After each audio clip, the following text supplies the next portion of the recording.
శ్రీ కుక్కుటేశ్వర భక్తి ఛానల్ ప్రేక్షకులకు నమస్కారం.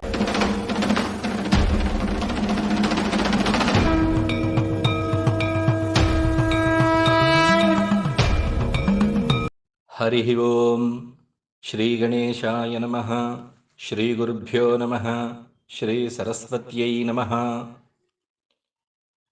పీఠాపుర పట్టణాన పాదగయా క్షేత్రమున కార్తీక మాసంలోని 2వ రోజున కార్తీక పురాణంలోని 2వ అధ్యాయమైన సోమవార వ్రత మహిమా పఠనంతో జగన్నాథ శర్మ.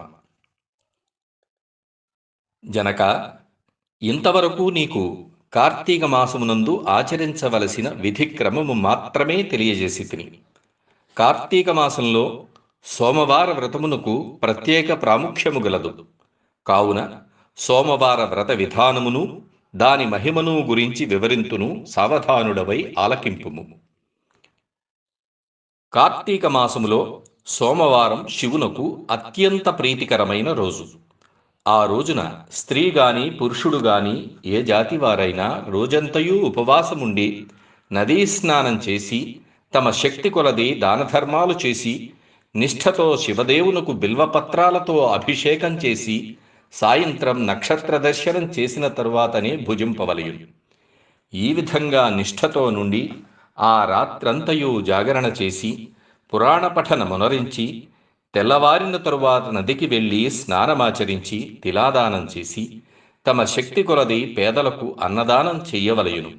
అటుల చేయలేని వారలు కనీసం 3 బ్రాహ్మణులకైనను తృప్తిగా భోజనం పెట్టి తామును భుజింపవలయును. ఉండగలిగిన వారు సోమవారం నాడు 2 పూటలా భోజనం గాని ఏ విధమైన ఫలహారం గాని తీసుకొనకుండా ఉండుట మంచిది. ఇట్లు కార్తీక మాసమందు వచ్చు సోమవార వ్రతాన్ని చేసిన ఎడల పరమేశ్వరుడు కైలాస ప్రాప్తి కలిగించి శివసన్నిధికి చేర్చును. భర్తలేని వితంతువు సోమవార వ్రతాన్ని ఆచరించి శివపూజ చేసినచో కైలాస ప్రాప్తియు, విష్ణు పూజ చేసినచో వైకుంఠ ప్రాప్తియును పొందును. దీనికి ఉదాహరణముగా ఒక ఇతిహాసం కలదు. దానిని నీకు తెలియబరచెదను, శ్రద్ధగా వినుము.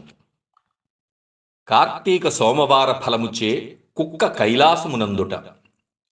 పూర్వకాలమున కాశ్మీర దేశంలో ఒక బ్రాహ్మణుడు కలడు.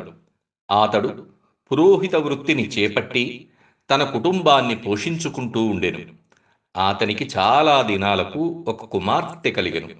ఆమె పేరు స్వాతంత్ర్య నిష్ఠురి. తండ్రి ఆమెను సౌరాష్ట్ర దేశీయుడగుడు మిత్రశర్మను సద్బ్రాహ్మణ యువకునకిచ్చి పెండ్లి చేసెను. ఆ బ్రాహ్మణ యువకుడు 4 వేదములు శాస్త్రములు అభ్యసించిన వాడై సదాచార పరాయణుడై భూతదయ గలిగినవాడు, నిత్య సత్యవాది, నిరంతర భగవన్నామ స్మరణ చేయువాడును అగుటచే లోకులెల్లరూ అతనిని అపర బ్రహ్మయని కూడా చెప్పుకునుచుండెడివారు.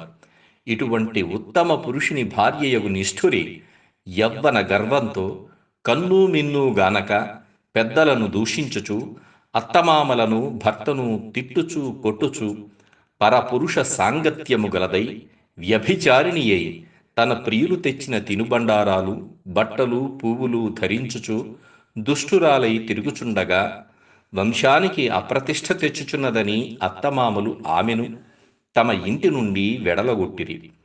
కాని శాంతస్వరూపుడు ఆమె భర్తకు మాత్రము ఆమె యందు అభిమానము పోక ఆమె ఎంతటి నీచ కార్యాలు చేసినను సహించి చీపొమ్మనక విడువక ఆమెతోడనే కాపురము చేయుచుండెను.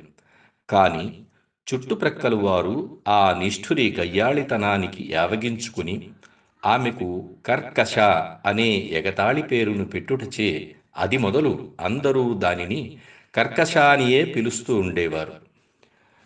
ఇట్లు కొంతకాలము జరిగిన పిమ్మట ఆ కర్కశ ఒకనాటి రాత్రి ఏకశయ్యపై తన భర్త గాఢనిద్రలో ఉన్న సమయం చూసి మెల్లగా లేచి తాళి కట్టిన భర్తయన్న విచక్షణ కూడా లేకుండా దయాదాక్షిణ్యాలు లేక ఒక బండరాతిని తెచ్చి అతని తలపై గట్టిగా కొట్టినది. వెంటనే అతడు చనిపోయెను. ఆ మృతదేహమును ఎవరి సహాయమును అక్కరలేకని అతి రహస్యంగా దొడ్డిదారిన కొనిపోయి ఊరి చివరనున్న పాడునూతిలో పడవైచి పైన చెత్తాచెదారాలతో నింపి ఏమియూ ఎరుగని దాని వలె ఇంటికి వచ్చెను.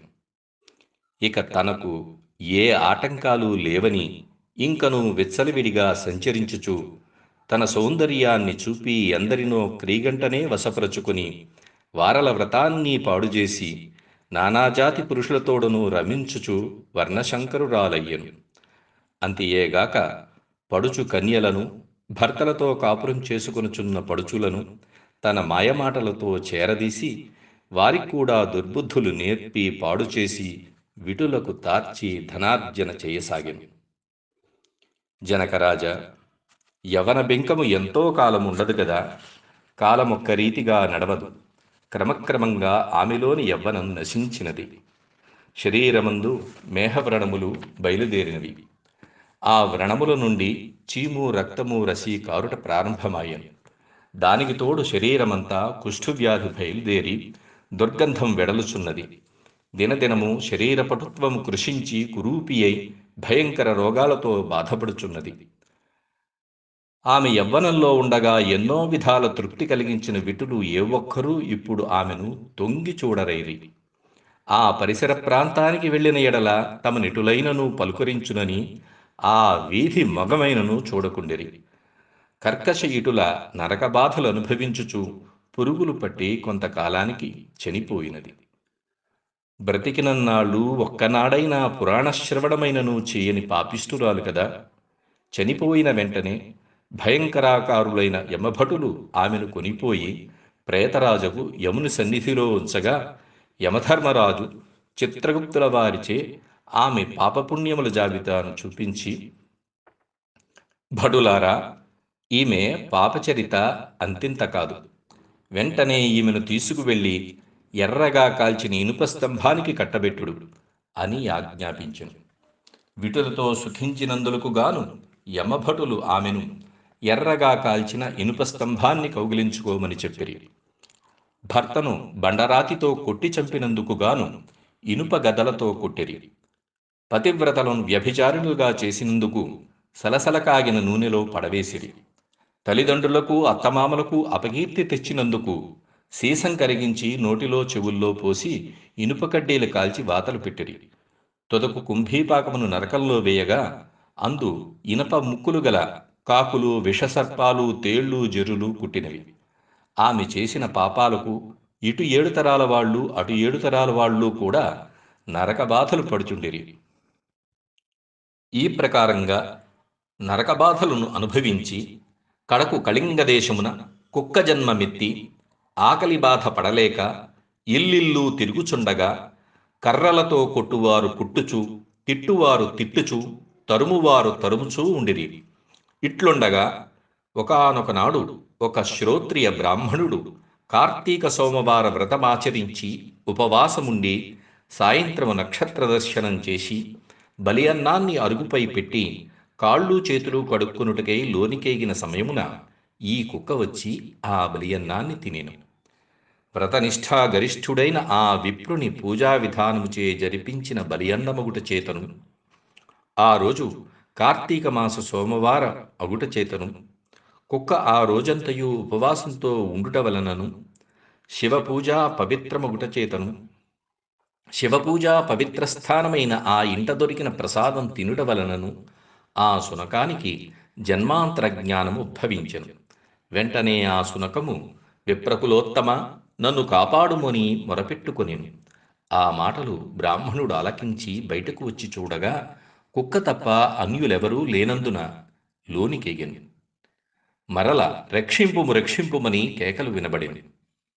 మరల విప్రుడు బయటకు వచ్చి, ఎవరు నీవు, నీ వృత్తాంతమేమి అని ప్రశ్నించగా అంత నా కుక్క, మహానుభావ, ఈ పుట్టుకకు వెనుక 15 జన్మముల ముందు విప్రకులాంగనను నేను. వ్యభిచారిణినై అగ్నిసాక్షిగా పెండ్లాడిన భర్తను చంపి వృద్ధాప్యంలో కుష్ఠురాలనై తనువు చాలించిన తరువాత యమదూతల వలన మహానరకమనుభవించి నా పూర్వీకుల పుణ్యఫలం వల్ల ఈ జన్మలో కుక్కనైతిని. ఈరోజు మీరు కార్తీక సోమవార వ్రతం చేసి ఇచ్చట ఉంచిన బలియన్నాన్ని తినుట వలన నాకీ జ్ఞానోదయము కలిగినది. కావున ఓ విప్రోత్తమ, నాకు మహోపకారంగా మీరు చేసిన కార్తీక సోమవార వ్రతం ఫలము ఒక్కటి ఇచ్చి నాకు మోక్షాన్ని కలిగించమని ప్రార్థించుచున్నాను అని వేడుకొనగా, కార్తీక సోమవార వ్రతంలో చాలా మహాత్యమున్నదని గ్రహించి ఆ బ్రాహ్మణుడు ఒక సోమవారం నాటి ఫలాన్ని ఆమెకు ధారబోయగా, వెంటనే ఒక పుష్పక విమానము అక్కడకు వచ్చెను.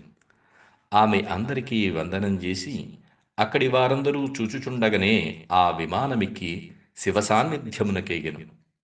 వింటివా జనక మహారాజా? కావున నీవును ఈ కార్తీక సోమవార వ్రతమాచరించి శివ సాన్నిధ్యమును పొందుమని వశిష్ఠుల వారు హితబోధ చేసి ఇంకనూ ఇట్లు చెప్పదొడంగిరి. కార్తీక పురాణంలోని ద్వితీయాధ్యాయము 2వ రోజు పారాయణ సమాప్తం. ధన్యవాదాలతో కోట జగన్నాథ శర్మ. దయచేసి భక్తులు ప్రేక్షకులందరూ తప్పకుండా కుక్కుటేశ్వర స్వామి ఛానల్ చూసి ధన్యులు కావాల్సిందిగా ప్రార్థన. శుభం భూయాత్. శివోహం. Please subscribe Sri Kukkuteswara Bhakti channel.